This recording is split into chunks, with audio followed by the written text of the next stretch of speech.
Recent టైమ్స్లో celebrities డైట్లో ఒకటి బాగా ట్రెండింగ్ అవుతుంది. అదేంటంటే బుల్లెట్ ప్రూఫ్ కాఫీ. అసలు ఈ బుల్లెట్ ప్రూఫ్ కాఫీ అంటే ఏమిటి? ఇది నిజంగానే మనం హెల్తీగా అవడానికి ఉపయోగపడుతుందా?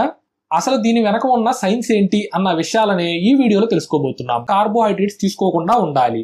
అయితే అలా కార్బోహైడ్రేట్స్ తీసుకోకుండా ఉంచడం కోసమనే ఈ బుల్లెట్ ప్రూఫ్ కాఫీని ఇంట్రడ్యూస్ చేశారు.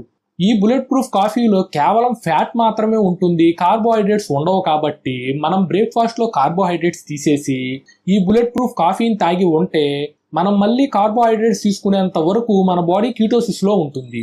అలా బాడీ కంటిన్యూస్ గా కీటోసిస్ లో ఉండడం వల్ల ఎనర్జీ కోసమని మన బాడీ మన ఫ్యాట్ నే తీసుకుంటుంది. అలా ఫ్యాట్ ని తీసుకోవడం వల్ల ఫ్యాట్ బర్న్ అయ్యి మనం వెయిట్ లాస్ అవుతాం. ఇలా బుల్లెట్ ప్రూఫ్ కాఫీ మనం వెయిట్ లాస్ అవ్వడానికి ఉపయోగపడుతుంది. అందుకని మీరు వెయిట్ లాస్ కోసం ట్రై చేసే వాళ్ళైనా లేదా హెల్దీగా మారదామని ట్రై చేసే వాళ్ళైనా మీరు మీ బ్రేక్ఫాస్ట్ ని రిప్లేస్ చేసి బుల్లెట్ ప్రూఫ్ కాఫీ తాగండి.